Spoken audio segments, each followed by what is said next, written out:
This is going to be kind of informal. We haven't rehearsed this. We're just going to have a chat about a topic, I think, and a phenomenon, really, that the audience here is going to be interested in. I'm going to basically butt out and try to just lead the conversation. The only reason I'm up here is because these chairs are a lot more comfortable than what you're all in. So it's true. These are way better. They're actually great, aren't they? We give the best to the priests. So I'd like to just introduce these three gentlemen, and then we'll kind of get into the discussion, really, and let them introduce themselves a bit more. So from my right to left, your left to your right is Mr. Robert Praetzel, one of the co-owners of Chesterton and Co. Cigars in Steubenville. Zephyrin Swope, another one of the co-owners of Chesterton and Co. Cigars in Steubenville. And Jacob Imam, also of Steubenville, but he is the editor of New Polity, one of the founding editors of New Polity, and he's also part of the team forming the new College of St. Joseph the Worker, which I'm sure we'll hear a little more about as well. So welcome them, please.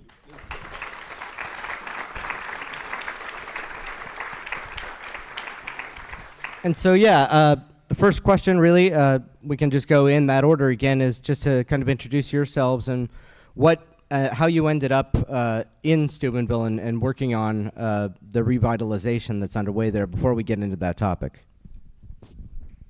Cool, I guess I'll start. I'm closest to Joe here. As he mentioned, my name's Rob Praetzel, the snack food. And I couldn't give an intro about how I came to Steubenville without giving you some fun facts about pretzels. If you cut a pretzel in half down the knot, you have 2 fishes. And if you separate the pretzel at each joint, you have 5 pieces of bread, or 5 loaves. So 5 loaves, 2 fishes. If you look at the voids inside of the pretzel, you have 3 voids, the Trinity, right? Lastly, the word pretzel in tradition, it's Old High German, is it's Breizatella, I believe, which it means pastry shaped like arms, right? So we talk about where we heard about really yesterday, the world being turned upside down, right, or trying to observe the world upside down. Well, the way you know the pretzel, or maybe many of you know the pretzel, is upside down. If you turn it over, it's shaped like this, right? Which, what do we do when we move our arms like that? Well, in the Mass, we acknowledge our sin is ever before us, right? And so the pretzel was passed out in Lent historically to remind us to pray and to fast and to almsgive, and to prepare for the blood and the water of Christ to wash over us and cleanse us, right? So this is the type of contemplative activity that we do in Steubenville these days. Yes. Yeah.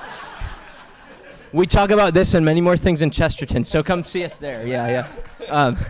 So we're going to do Swope, right? Yes, yeah. Etymology and everything. No, but Rob, keep introducing. Yeah. So I guess since I took most of my time talking about pretzels, I went to Franciscan University, I think it was about 12 years ago, studied business, then got my MBA, and then took a 180 and got into software engineering. I work for a driverless vehicle company and have done simulation software engineering and testing for a while.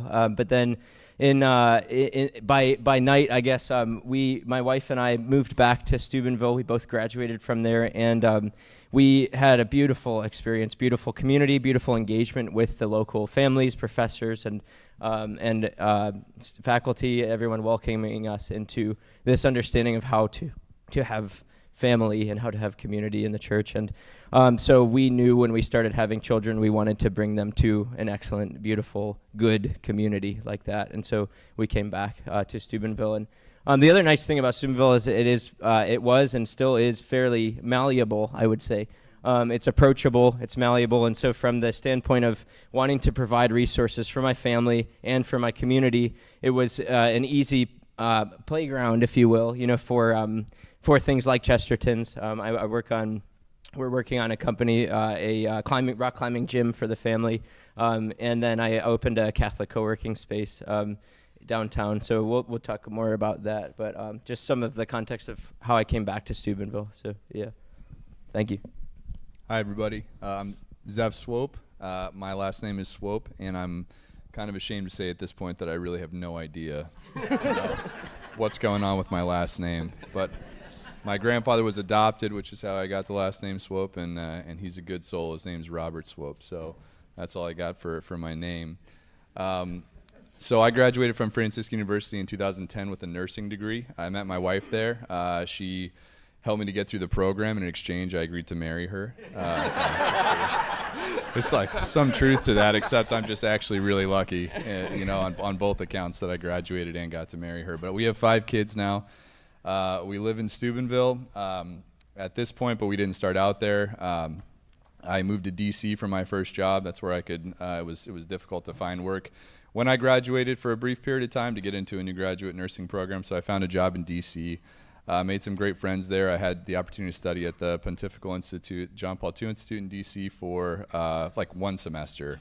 Just basically was interested, had the opportunity to do it, and loved it. Had some great classes, moral theology and a little bit of bioethics, and just a continuation of the development of the intellectual life. Some classes at Franciscan as well, which you're required to take. From there, I moved pretty quickly into travel nursing, and one thing about me.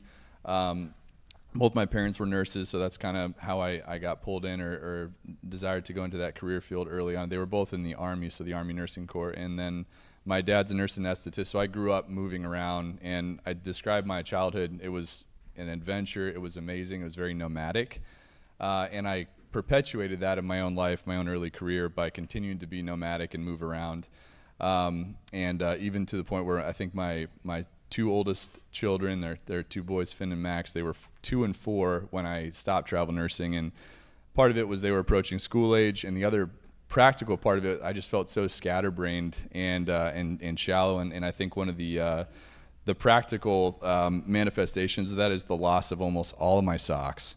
I mean, just like, lose socks at home in your own washing machine, and like that's just, it just accelerates when you travel. We couldn't find birth certificates, baptismal certificates. It's just like, where's all of our stuff at, and so it was really kind of like that was part of buying a house somewhere, and we accidentally ended up in Steubenville. Basically, we had I had some friends, had the opportunity to coach soccer at the university and volunteer, and I grabbed a travel contract, and then we just kind of bought a house and ended up staying, and then I accidentally got involved in revitalization and investment in downtown, because I still worked as a nurse for a number of years while I lived in Steubenville, but I was leaving the place where I was living. I was not working locally. I was leaving and going to Pittsburgh and making better money there and coming back and kind of benefiting from the low cost of living in Steubenville. So there was a little bit of,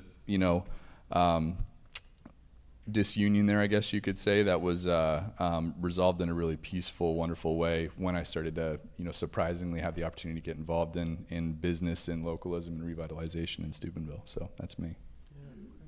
I'm Jacob Imam. I got my last name because my great uncle was really friendly with Hitler, and my great grandfather didn't want to associate with him as much anymore. That's true, actually. Wow. But it has nothing to do with how we got to Steubenville.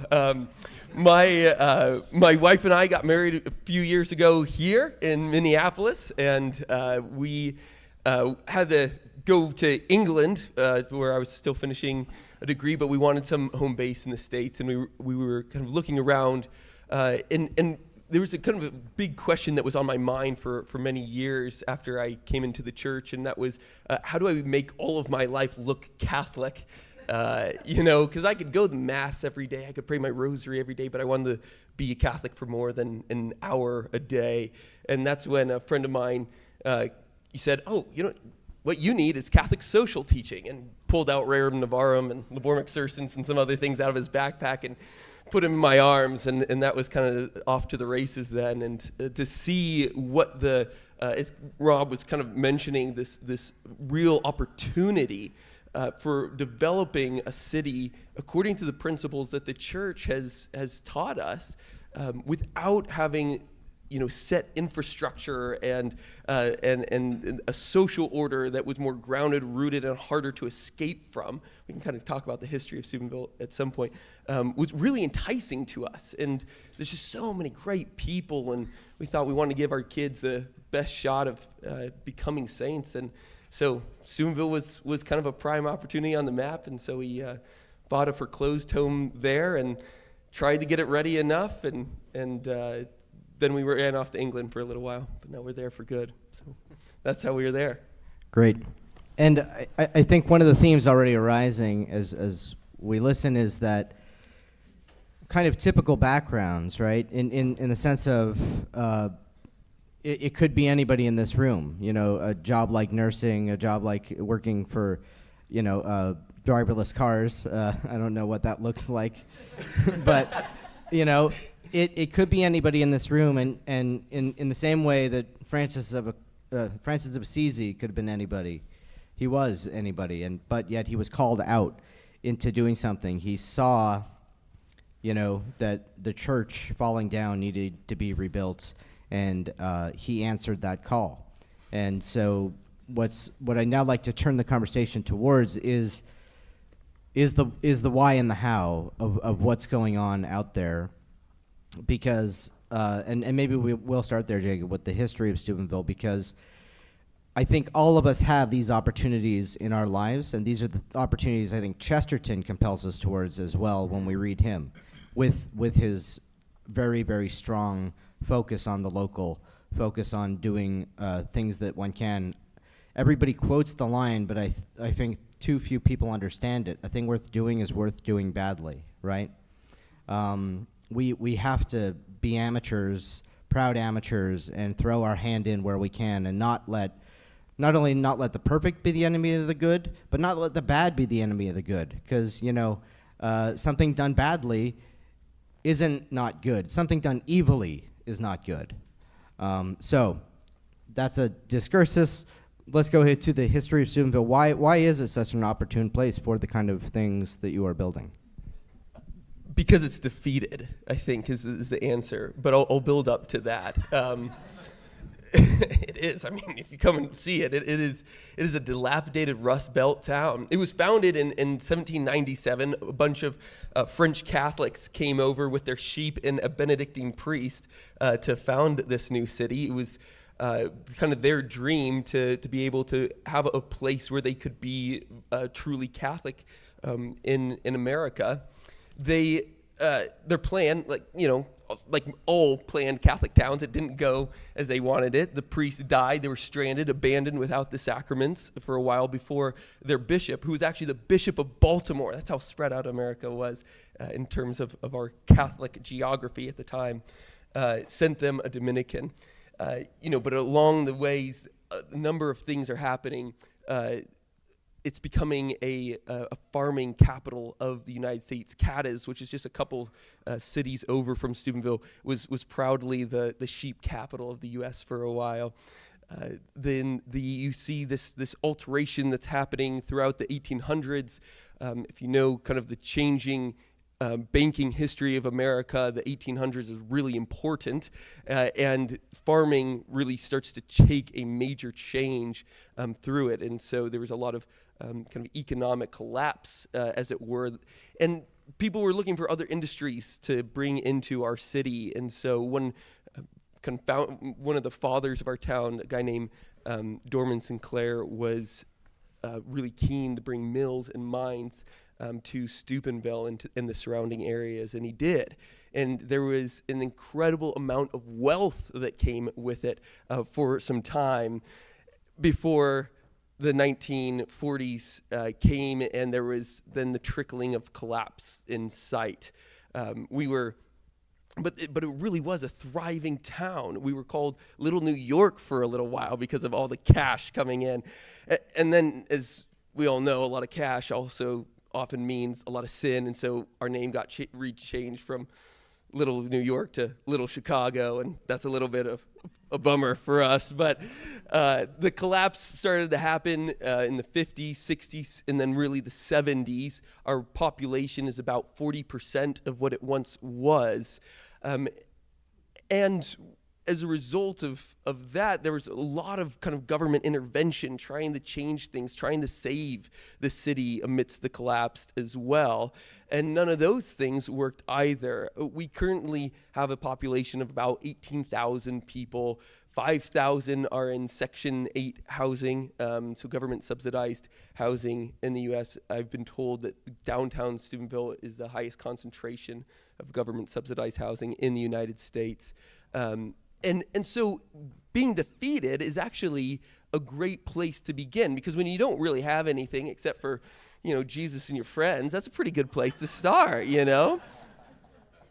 St. Thomas says that all cities are founded by friendship, and all cities are founded for friendship. And so that's a kind of a good thing to clear our minds.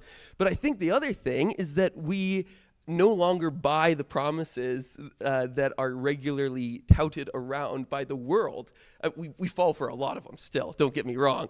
But the kind of regular economic promises are something that we're maybe a little bit more sober-minded about. And I really do think that's a great, that's fertile ground in which to sow new seeds. Awesome. And that, I think, then turns to you guys. The opportunity explained, you found it, but you did it in a very unique way, and I'm fascinated by this. This is how I met these gentlemen, is that they named a cigar store after Chesterton. How appropriate, right? But this is just a part of a whole buying of old properties, renovating them, remodeling them, and making them into something new and something with a purpose. So tell us about the origin of Chesterton and Co. and where that came about. Sure, I'll take that. There existed an old cigar shop called the Herald Square Cigar Shop in downtown Steubenville, and then that existed for quite some time, owned by the Goodman brothers, who also contributed to building our building, which was built, at least it was finished or started in 1885, I think. And so they ran that for a while. I think it was a front for a bookie operation more than anything, is what I have at least heard. And again, it's all a little conjecture because I wasn't there and everything's been passed on. But then that closed down for a while. Then it became Diamond Square Cigar, which was a little bit more my understanding of a seedier cigar shop. And then it closed for about 15 years. 15 to 20 years, and this building had just sat vacant, and I'm personally a part of a real estate partnership that has some residential and commercial property, and we rent property out, but we have a little bit of, I'd say, a slightly different mission in downtown Steubenville and along 4th Street, and that's some sort of persistent creative endeavor to get these spaces revitalized and occupied, and this just happened to be kind of one idea that we came across while we were considering many other ideas and expending quite a bit of energy over quite a bit of time on ideas that don't work out in our downtown. But this one just seemed to catch. It seemed that there was some great opportunity, some great providence, and it's kind of funny. I'll tell you a funny story. The cigar shop is actually Matt Frad's idea, who's the Pints with a Is that, sorry? Yeah. His name's Matt Frad, Frad. Matthew Frad. Yeah, Matthew yeah, Frad, yeah. I think he's from New Zealand or Australia.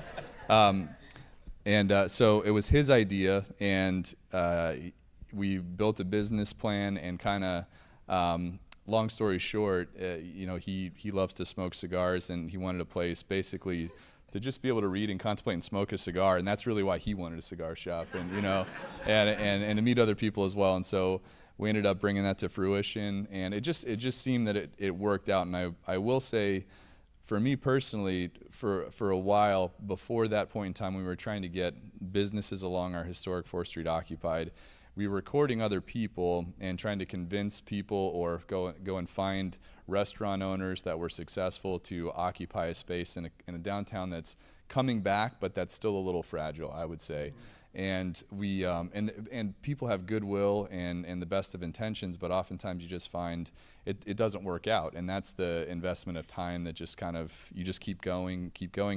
And one thing we realized, it really felt like we were putting on a burden initially, is we said, well, maybe we just need to do this ourselves. Maybe we need to own this business if we want this to happen, or we need to open a restaurant or just do something like that. We need to be willing to kind of throw in a little bit more. We don't have to, but if we want it to happen, this is one way to do it. So I think it was in the vein of that progression of thought that we kind of said, well, let's build a business plan. We don't know how the heck to run a cigar shop, but we can figure it out, and we can do some research, and we wanted to have a lounge as well, and that's kind of how it came about. And a lot of a lot of sweat equity as well. Yeah, like sorry. besides You the talk rest to of that, it. Rob. So Yeah, I'll chime in there. Also, I'd like to add the detail that it was just about every Friday morning through the summers for a couple of years, we were playing sand volleyball and then having a cigar and coffee. But when it would rain, we couldn't have our cigar. And so we said we need to open a place where we can have our cigar, and so I think there was a little bit of a personal need there, too, that we filled. But I think that gets to one thing, and then I'll add a couple more details maybe about the space. But we wanted a space for contemplative leisure, I think, and we didn't have it in a sense, and that space provides that year-round for us, right? It's a space of friendship, of community, and then as we talked about, joking a little bit about, me sharing the meaning of Praetzel, but really there is encouragement to grow in virtue, right? In that space, there's we have a silly list of rules, but the intention behind it is that we have rules like when you come into here, you should dress more like Sunday and less like Walmart. We have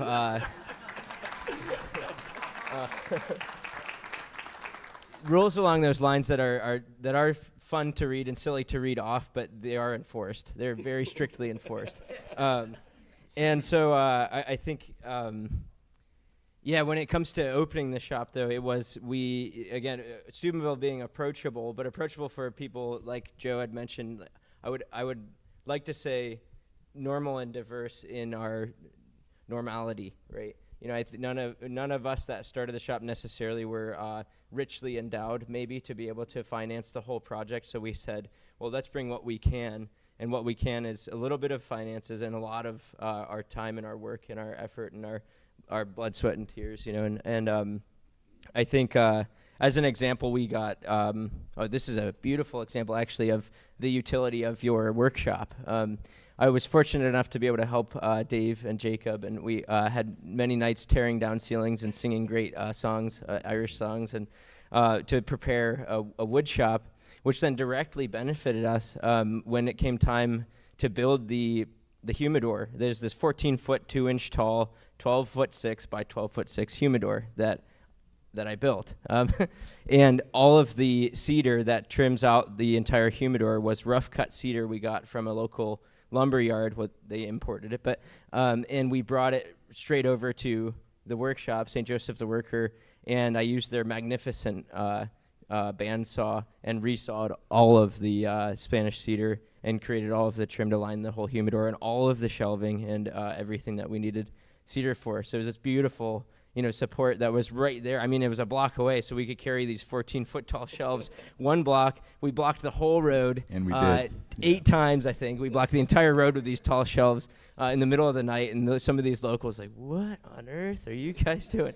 And so there was a lot of that to get it open, and we wanted it to feel beautiful and to feel well built and to be respectable, presentable, and good.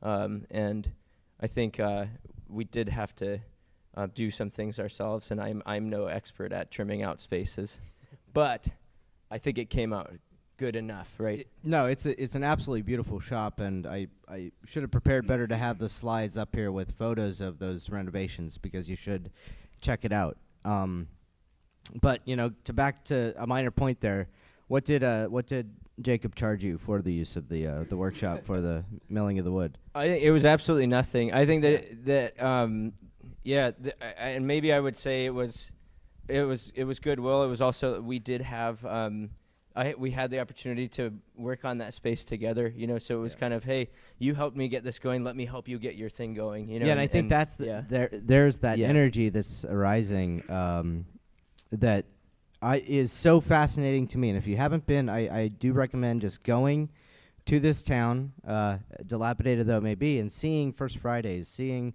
these festivals that they have, checking out the cigar store, and noticing how everybody knows everybody. And that there's an economy of friendship happening there, which is really, really exciting to me. Yeah. So, I think that's. It is one of the more beautiful things. When you're in a local economy, you have more opportunities to really get to know somebody. And I think this is an important point in the Catholic tradition. St. Thomas asks the question in his Summa at some point, is it right to love what is closer rather than what is better? And he answers and he says, it is right. It's proper to love what is closer than what is necessarily better, because you have more reasons to love what is closer than what is better. If, say, Budweiser was actually a good beer, if I bought it, there would be one reason to enjoy it, the taste, that's it, right?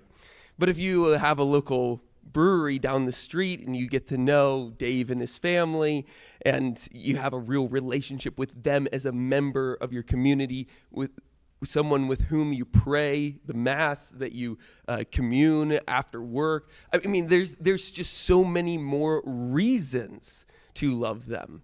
And so when we're looking at kind of the societies in the economies that we've created, they're not orienting us, they're not setting the occasion for us to have those multiple points of contact with people, having more reasons to love them. And that's the thing that we are all so grateful for, and it pushes us too, I mean, there's always some sort of local tension, but when you see that same person every day, you got to work through that.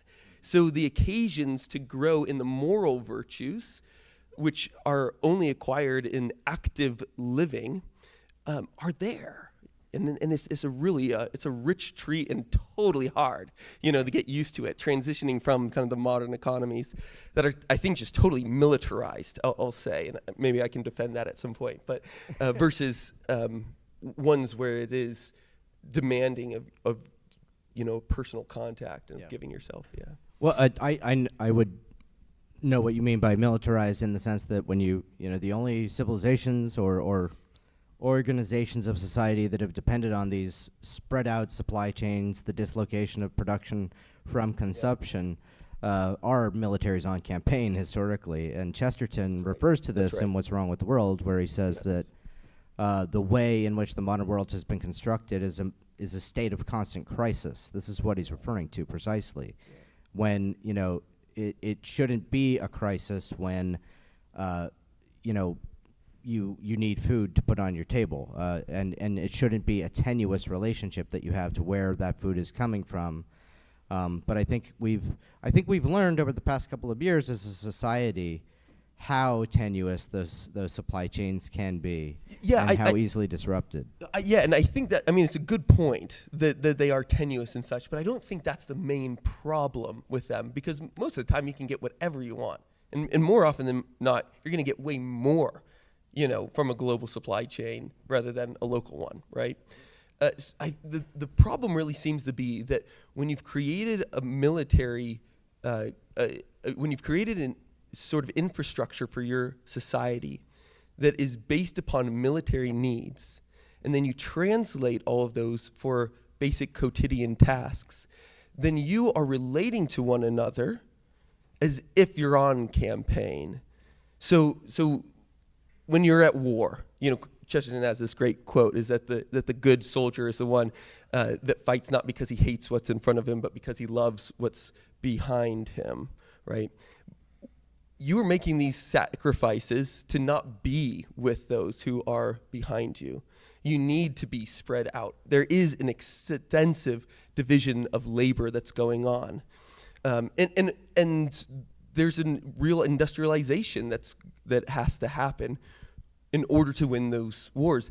And the way that we have built our infrastructure in America is explicitly militaristic. They put it in the names, like the National Defense Education Act, the Dwight D. Eisenhower Interstate and Defense Highway Act. We built highways because we wanted to ensure that in case Russia bombed us with a hydrogen bomb, we could get out quickly, that the military could get across the country as fast as possible. That's why we built the things that we did. Now we just get stuck on the Beltway, But what happens when that happens generation after generation? You use this type of infrastructure over time. Well, you actually start to forget who is those that you love behind you. You don't have those occasions of collaboration, of love, of culture, the interpersonal demanding so much of you. So while there might be some, during COVID, there were some occasions of material want. There wasn't flour or toilet paper. That's not really a big problem in my mind. It's really that we are stripping ourselves from what should be normal and just getting back to the bare necessities of life. To put it one last way, it kind of seems like so much of how we've built our economies and built our cities is based upon some latent fear that we have. And of course, when you put national defense in the title of everything that you pass for a couple of decades, that's just proof of that. But fear is a kind of a tough thing to act when you're trying to figure out a way in which to order the human economy with the natural order itself. I think it's likened to somebody who is terrified of drowning in water. I mean, there's a lot of good reasons to be scared of water, right? But the human body is naturally buoyant enough to want to be at the surface of it. And if you are if you're anxious about that and you're starting to tense up and you start to thrash, you're actually working against the natural order there. And I think that's so much of the way that we've designed our economies, which is new and didn't, for a millennium, Christianity designed it in a different way. So we skipped over one thing that I need to go back to, because I guess that one of the burning questions on a lot of our folks' minds is going to be why Chesterton, and what is your, how was Chesterton part of the forming of the store, and then how is he kind of a part of the culture and life of the store, and really, or in your opinions as men who have read Chesterton, of the culture of what's happening there in Steubenville? I'll go first quickly, and in more of a general way. I've read Chesterton since college, and right after college I got married. I was 22 years old, and reading Chesterton was actually really important to me. Kind of consider him a literary friend and a mentor, and I was scared to get married, but I knew that I wanted to get married, but I was kind of I felt the weight of the decision I was going to make as a 22-year-old young man, and just trying to figure that out. And he's written a ton of beautiful things, I think, on marriage and family. And I had whatever book that he wrote that was on marriage and family. There's been a couple. Dale has his book, The Story of the Family, which is a compilation. But I mean, okay. Yeah. It's a compilation. But inside of that, he has an essay called "In Defense of Rash Vows," and that. Maybe some of you have read it, but it's beautiful, and one of the main things that it did is it reinforced the rashness and kind of the intensity of a vow, but it also gave me courage and excitement, And then secondly, at Franciscan University, you can go study abroad through this Austria program, and you take a 10-day pilgrimage to Assisi in Rome. And so I actually had the opportunity to read St. Francis of Assisi, or to start the book by Chesterton in Assisi, and it made, I would say, like an indelible just imprint on me. And St. Francis has been, just a deeply important saint to me in my life. And so I think in general, talk about that persistent creativity. We're going to have a cigar shop. I think for me, the word, and maybe this is a little too intellectual for being a practical business person, but pedagogy, right? Like communicating something like, of value or education.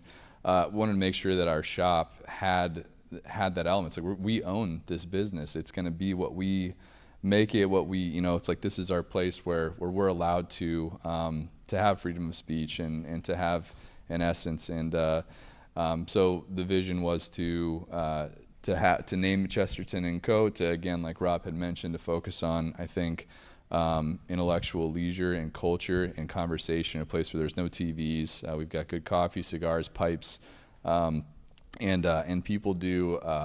It's incredible. People have come in and really filled that space. We sort of built it, but it was a construction site, and then all of a sudden, one day, and Joe, you were there. It's kind of a magical thing happened. It was like somebody lit the fire in the hearth of this place, and it was alive. So.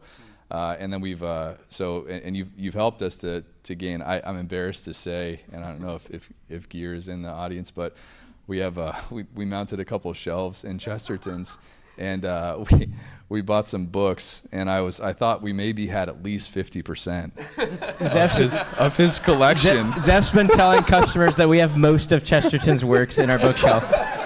Mind you, it's like 40 books maybe. So you can ask yourself how much of a true Chesterton fan I am, because I had no idea that so anyways, but we do have a number of his books, and we have some first edition books, and Joe gifted us with a copy of a signed book from G.K. Chesterton, which we proudly display and treasure. But yeah, that's just really important, and I think that goes back to, I'll say the last thing is, having a mission and having your values kind of set up beforehand. And usually you hear maybe mission, vision, and values as an important thing to establish when you're getting into business or any sort of nonprofit or any sort of endeavor. And I think for me, maybe it's a little different, and there are people who could educate me on this for sure. But I think the mission and the values are really important. And in some ways, the vision was had a little more flexibility, and maybe that was that creative persistence where the vision kind of happened over time organically. But I think we had our mission and our values pretty well lined up. We knew what we wanted to do. So, yeah, I think speaking of vision, we had this, what our understanding of maybe the Inklings, and how they engaged in leisure. And we said we want to create an opportunity to engage in that type of leisure here, right? And and I think one of the things Tolkien said, I think he's quoted saying, if I walk into a pub and I hear the radio playing, I promptly turn around and walk out, right? And so what we have in this space is something that's minded in that way, right? The Chesterton, Tolkien, Lewis, Belloc, Sheldon Van Auken kind of way, and among others, but Anscombe, with her cigar, but so I think things like we don't have music, we don't have TVs, we have this beautiful atmosphere that draws you into having to either rest and contemplate or engage in community, so I think those are things. And I think we probably are the kind of crowd that takes that for granted, right? But I do think that to a different audience on a different stage, this sort of talk could just really go over their heads, in the sense of it's not what we normally think of. I don't think there's a lot of cigar stores that have opened with pedagogy in mind, as part of what they're about doing. I mean, maybe educating people on the difference between a Connecticut wrapper and, but not in the way that you're talking about. So I think that it's a brilliant thing. I'd like next, though, to maybe look at what else you're doing, because that's just the beginning, which is so cool. And all of you have, and then we can take some questions, but I think all of you have other projects on the burner that our audience would be excited to hear about. Any order. Yeah, I can jump on it. So when we started New Polity is a think tank looking at the traditional social doctrine of our church.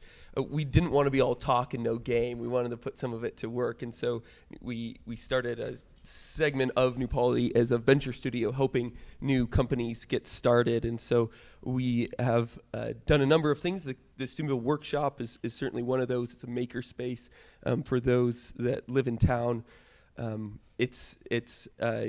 One day the workshop will be used for the College of St. Joseph the Worker. Oh, I guess it's actively being used for the College of St. Joseph the Worker currently, but locals can come in, get access to tools that they either cannot fit in their homes or are too expensive. And so it's a membership model when people can to be able to fix up their homes, because a lot of people in town have to do that themselves. We have helped start a farm to shelves grocery store as well, which was really quite an exciting thing for us in town that wanted to eat well. There is not the same suburbanization that happened in Steubenville as happened in so many other cities, and so there's about 10-minute drive out, 15-minute drive out from the middle of downtown. You get to some serious farmland, and there's a lot of homesteaders that wanted to transform into being farmsteaders. And so this is a way in which we have been able to begin to make their homes a real source of productive property for not just themselves, but for others as well. And we get good beef out of it. The college is definitely the biggest project that has been dominating our time. And just so if you don't know, the College of St. Joseph the Worker is opening next year. We're teaching all of these short classes throughout this year. And we really what our goal is to simultaneously train students in the Catholic intellectual tradition to earn their BA degrees, while also training them in the skilled trades to become a carpenter, a licensed carpenter, plumber, mason, HVAC technician, or electrician, and so as to be able to graduate financially net positive, because you get paid to train in those things instead of up to your eyeballs in debt, as is so common today. So it's really, those are the main projects. Oh, and a brewery. That's the big one. Don't So The most forget that important. one. Don't forget that one. But yeah, that's been and one of these long things, a struggle I would say also about being in the Rust Belt, is that we don't have a lot of great, we don't have a great professional class. We suffer from that. We've all suffered from problems with architects over and over and over again. And these are just some of the sacrifices that you make to being local, and prior to, we've had to go outside to find, well, actually, I guess for the most part, we've been able to kind of source things locally, but that's definitely been one of the setbacks for us. How about you, Zeph? So, yeah, Rob had mentioned we're so the building that Chesterton's is in. It's a first floor storefront, obviously, and then we Rob and I and one other guy inside of a real estate partnership own a larger building that Chesterton's is housed inside of the building that Chesterton's is in. And on the second and third floor, we're developing an 8,400 square foot bouldering gym. Anyone can climb. Doesn't matter if you're 60, 70. What's bouldering, Zeph? Bouldering, sorry, is it's climbing without ropes, in particular, up to a height of about 15 feet with the serious pad system underneath you. So and nobody will break their arm, say. well, we have a really strong liability waiver. Yeah, so yeah, people do get hurt. There's an element of danger, which I love. Yeah. So you want to educate, and you want we want our kids to kind of be in challenging environments, and that's really the reason, in particular. Again, going back to mission and values. We opened Chesterton. It was a little bit more of a wild, whimsical pursuit, and we got through that. It was successful. We worked really hard. It was a lot of early mornings, and we established some time frames, I think, without maybe having our mission all the way worked out, and then we kind of had to race to fulfill our own commitment to ourselves in the future to get things done and open by the date that we wanted to open by. And so with the climbing gym, when Rob and I set out, we kind of did a little bit more work on our mission and our vision and our values. And one of the big things as far as our mission is to have a place to recreate with our kids, and a place, the kind of challenging environment where they can go and exercise and have a good time and be challenged. And I already climb with my kids outside and inside, and it's a hobby. They play soccer, they play other sports, but climbing is something particular. There's an element of fear, there's an element of challenge, and there's an element of satisfaction. You can celebrate.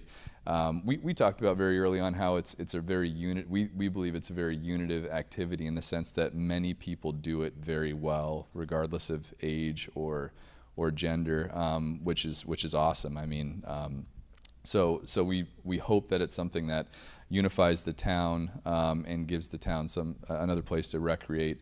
But the primary purpose for that is to have a place where we can climb with our kids. So.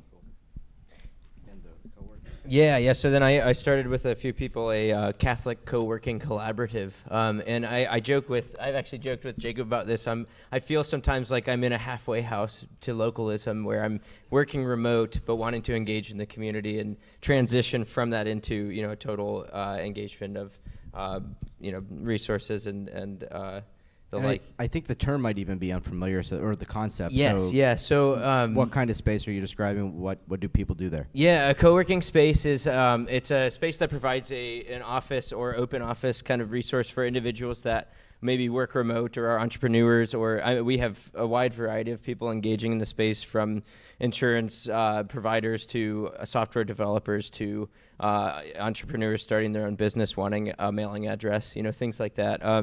But from the perspective, from the lens of having positive community, or a good community, I would say, of support, I think it was born out of, for me personally at least, a couple of the companies I had worked for leading up to where I am and what we're doing now. The culture was not good. The culture was difficult. A lot of these San Francisco startup type companies have this unfortunate, modern woke culture, that weighs on a Catholic man, and so I wanted to counter that. That was the means by which I was able to provide for my family, but I wanted to counter that any way I could, and so the way I had seen at the time and even now that I could was get into a space with other people in the same situation that are like-minded to provide the in-person kind of support, or you get off a difficult woke training call and you turn to your brother and you say, hey, you know what, like,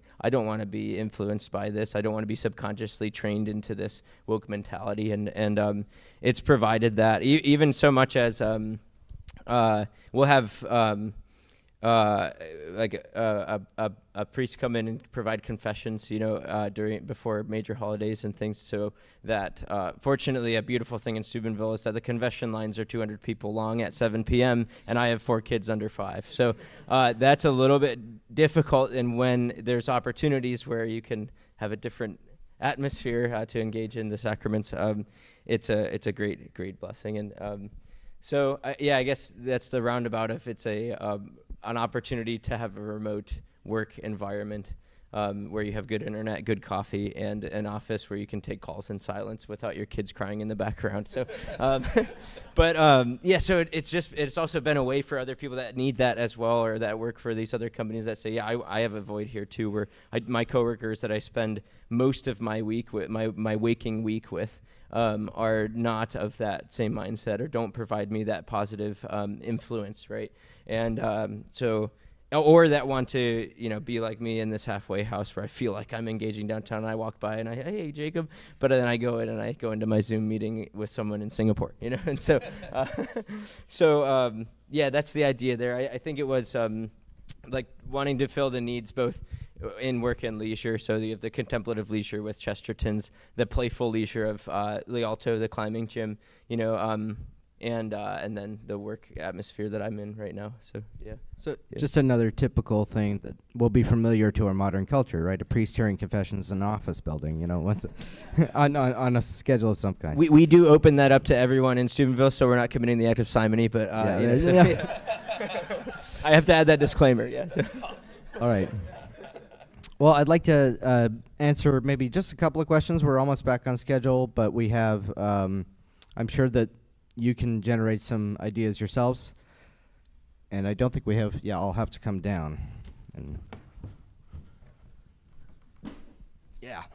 Okay.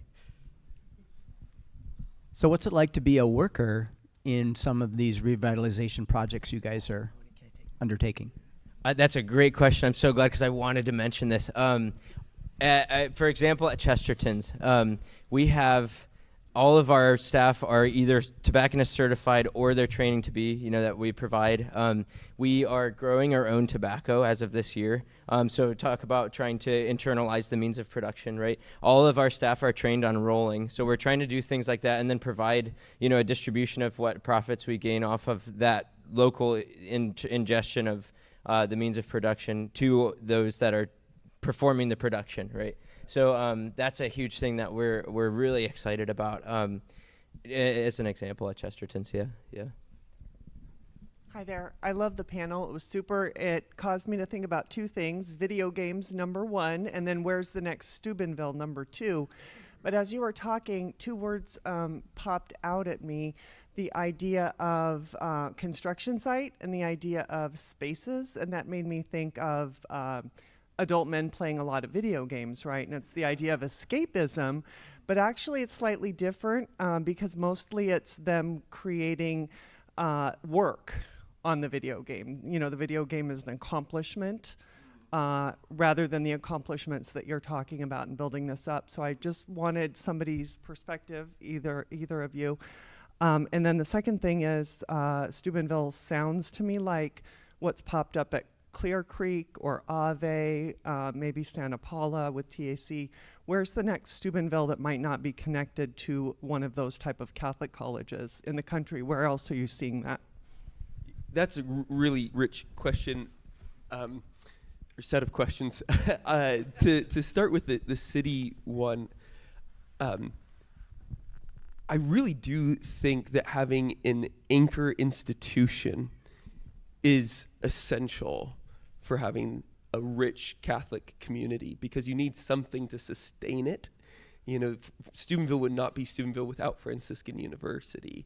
We wouldn't have the intellectual vibrancy that we do in the town, that we enjoy in the town, without Franciscan University. And so I think that there will be, traditionally it's been monasteries, right? Today it kind of makes sense that it would be a university, you know. But the great thing also is that the church doesn't give us like a how-to sheet of starting out a truly Catholic community. It has to be organic. It cannot be planned. It has to emerge out of genuine friendship. It won't work otherwise, because it's not Christian otherwise. I mean, that's the heart of their faith, right?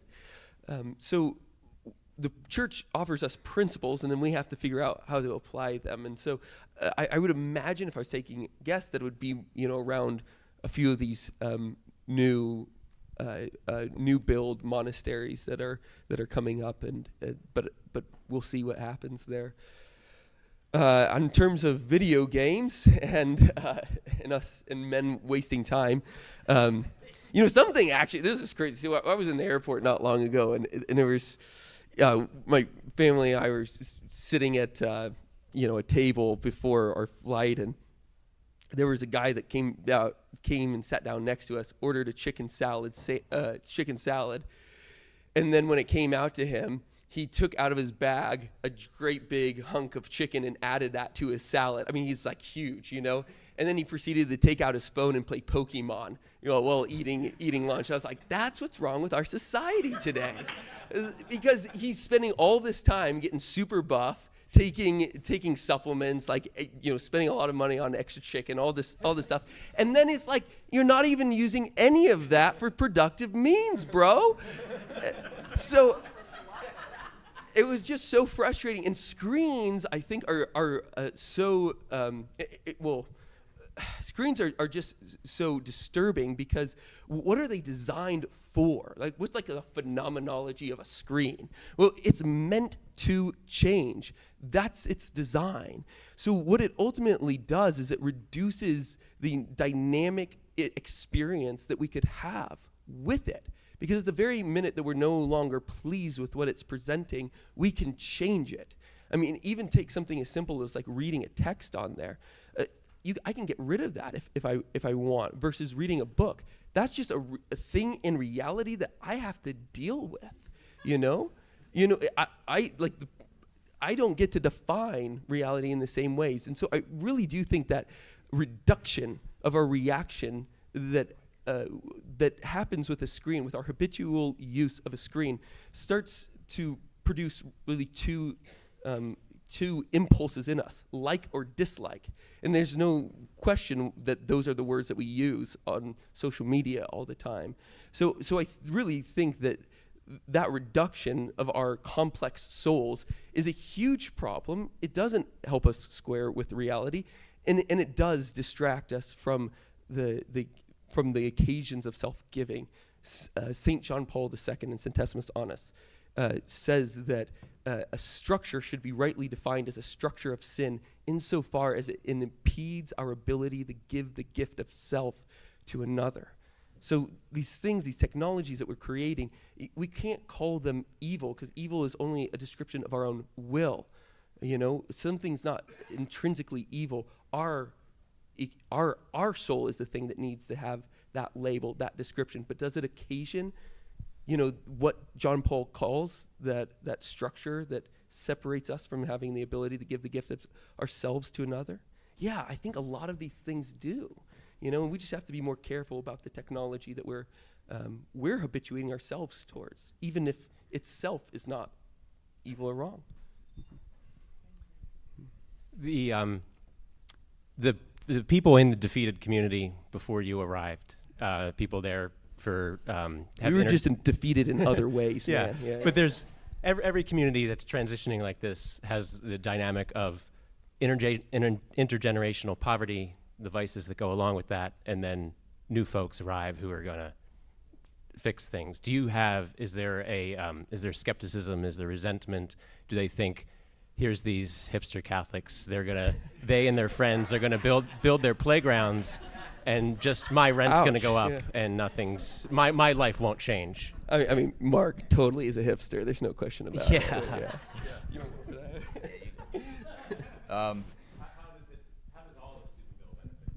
You know, I think Great question.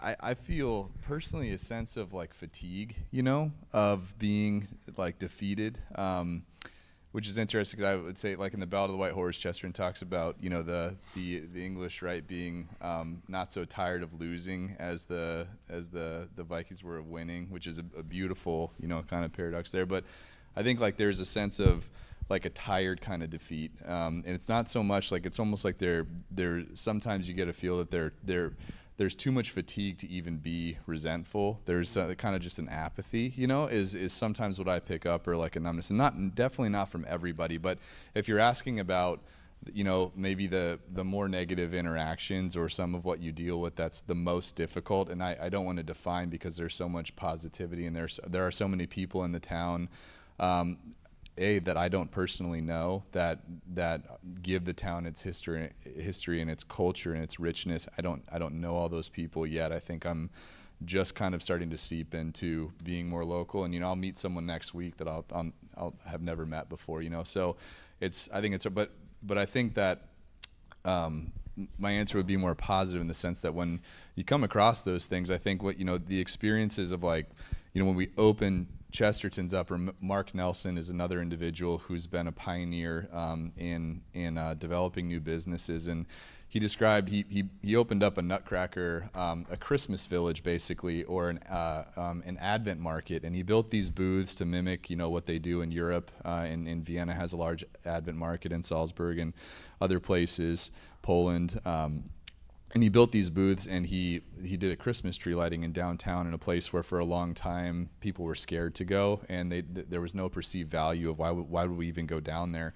And I've heard him describe this a couple times, and he just said when they turned the lights on and people showed up, he was like, it was an experience of magic, in like a Chestertonian understanding of like a Christmas miracle kind of, where he was just so shocked and surprised by, in a good way. And I think we had a similar experience like that on the night that Chesterton's opened, because we did it during First Friday, and we had like 200 people outside of our doors, and I mean, we were worried the floors were gonna fall in. We were like, this building's built like a tank, but there was a lot of people in there the whole night, and so it was incredible. And it was just this perpetual, it's like a spring, of surprising new things and relationships. And I think it's very easy, in some sense, to just have like some empathy for that apathy, I guess you would say, where it's like, well, I guess I get it, but I'm just not gonna, I don't have any reason to be, I guess, infected by that mindset, because there's so much, happening that's providing more opportunities to be surprised and opportunities to recognize providence. And so in some sense, it's like, it just feels like maybe it's a gift, it's like, hey, as apathetic as you can be, that's as energetic as I'll be. Like, we're gonna keep going, and. Oh yeah, and I think too, it's worth noting that we're not, there's not old businesses sitting there that we're moving out. These buildings are empty and falling in on themselves. They are collapsing. 3/4 of downtown's storefronts are boarded up. Totally empty. So there's no one there that's saying, I was there and you took this from me. This is totally empty and falling in on itself, and the city wants to tear it down. They have a tear down budget, right? And